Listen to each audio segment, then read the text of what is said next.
Hello दोस्तों, this is Bharat Kumar and you are watching my channel Nirmal info updates. Hold me close till I get up. Time is barely on our side. I don't wanna waste what's left. A much-awaited India and China military top brass talks on Saturday to resolve the standoff situation in eastern Ladakh region and de-escalation of forces across the line of actual control (LAC) ended on Saturday evening. The details of the dialogue would be shared with top Defense Ministry officers and Indian Army Chief M.M. Narayan. The meeting was held in Moldo on the Chinese side opposite Chesil. The Indian military delegate was headed by the commander of Lead Base 14 Corps, Lieutenant General Harinder Singh, while the Chinese delegate was headed by Major General Yu Lin, commander of South Xinjiang Military Region. Both the countries had a dialogue to resolve the standoff situation in eastern Ladakh region, particularly at north bank of Pangong Lake where the Chinese People's Liberation Army has attempted to change the status quo. China has made attempts to change the status quo by putting up shelters and setting up a camp in areas that were under Indian control so far.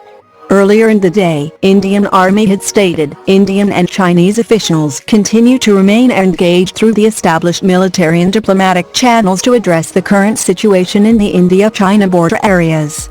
Before this military-level dialogue, talks between major general rank officers between the two countries took place on June 2 which remained inconclusive.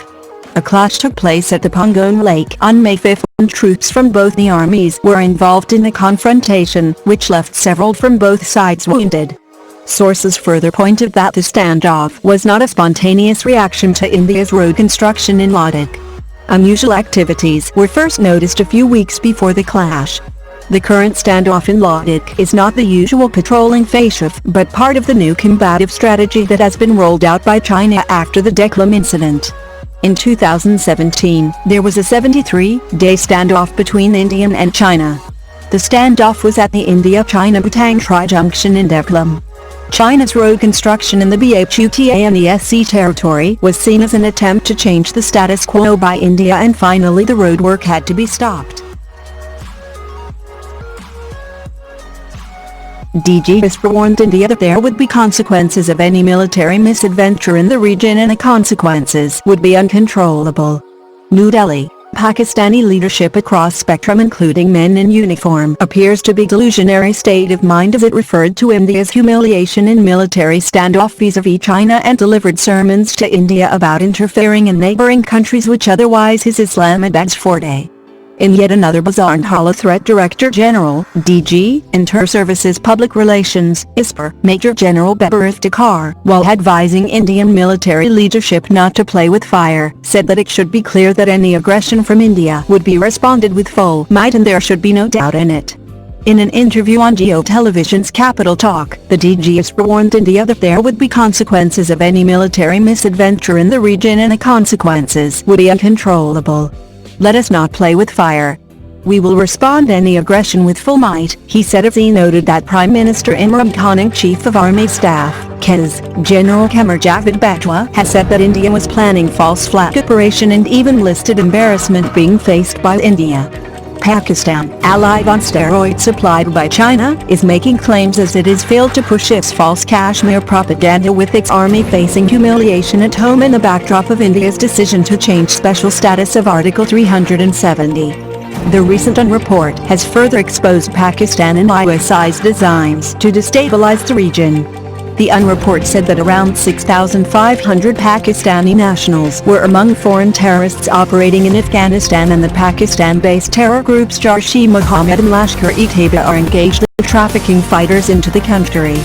There are reports that ISI is busy recruiting terrorists on the ground to increase terrorism activities in Jammu and Kashmir's Poonch Rajouri belt. Pak economy is in a precarious state and its tall claims seem oblivious to facts on ground.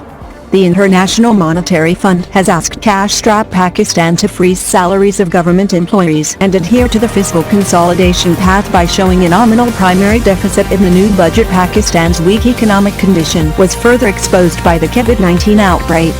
For this fiscal year, the estimated primary deficit is 2.9% of GDP and the IMF wants a fiscal adjustment of 2.5% within 1 year. Another issue between Pakistan and the IMF was the FBR's tax target, which the IMF has proposed to be Rs 5.1 trillion. The FBR thinks it cannot collect more than Rs 4.7 trillion. Another FBR target that is currently under discussion is Rs 4.990 trillion. For this fiscal year, the IMF had set a Rs 5.5 trillion tax collection target, but actual collection is likely to remain around Rs 3.9 trillion. Total estimated cost of running the civil government in the next fiscal year is Rs 495 billion, and around half comprises the salary bill. Another Rs 475 billion may be allocated for paying pensions in fiscal year 2020-21. Pakistan has always faced economic difficulties due to several reasons: a basically agrarian economy, lack of industrial infrastructure, and a sizable diversion of financial resources to the maintenance of a military machine disproportionate to its legitimate defense requirements.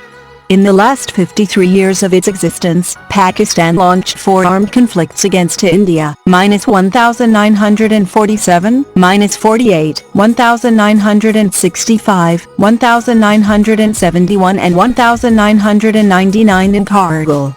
Pakistan has also sustained through its ISI separatist movements all over India, which requires sizable resources. The Pakistani economy in terms of exports potential and foreign exchange earnings lost out heavily when East Pakistan seceded to become Bangladesh. Pakistan is therefore a state with limited economic means, negligible economic growth, no industrial infrastructure worth the name, and yet vying to attain strategic symmetry with its powerful neighbor India. India, on Friday, listed out its priorities as it is all set to be elected as a non-permanent seat for United Nations Security Council from January 2021. India stated that it will help overcome fault line in a world in which normal process of international governance has come under strain as frictions have occurred. External Affairs Minister S. Jaishankar, who launched the brochure outlining India's priority as part of a campaign for one's elected seat, said, "As a rule-abiding democracy and as a positive contributor to the security of the global commons in India, will work constructively with partners to overcome old and new fault lines and will offer an innovative and inclusive solution. India can play a positive global role, and we have always been the voice of reason. We advocate dialogue, consultations and fairness," he added. The elections for the 5 non-permanent seats of United Nations Security Council will take place on June 17, with India being one of the candidates. India will be standing unopposed for the Asia-Pacific seat, which is currently held by Indonesia, and had announced its candidacy for the 2021-2022 term in November 2013. It was endorsed by the Asia-Pacific Group in June 2019.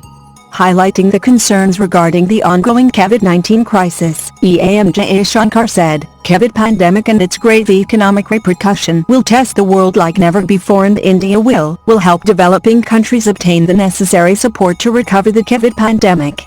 The priorities paper, or the brochure issued by India, lists 5 main priorities, including an effective response to international terrorism and reforming the multilateral system, which remains unreformed and underrepresented. India's approach will be guided by 5 S, as set out by the Prime Minister, which is Saman, respect, Samvad, dialogue, Saryat, cooperation, Shanti, peace, to create conditions for universal Samriddhi, prosperity. 7 member states, Canada, Djibouti, India, Ireland, Kenya, Mexico and Norway are in the fray. For 1 seat of Africa, Djibouti and Kenya are standing. For 2 seats of Western Europe and others, 3 countries, Canada, Ireland and Norway standing. For the Asia-Pacific and Latin America and Caribbean seat, India and Mexico stand unopposed. As the founding member of the world body, India has served 7 times as a non-permanent member of the United Nations Security Council.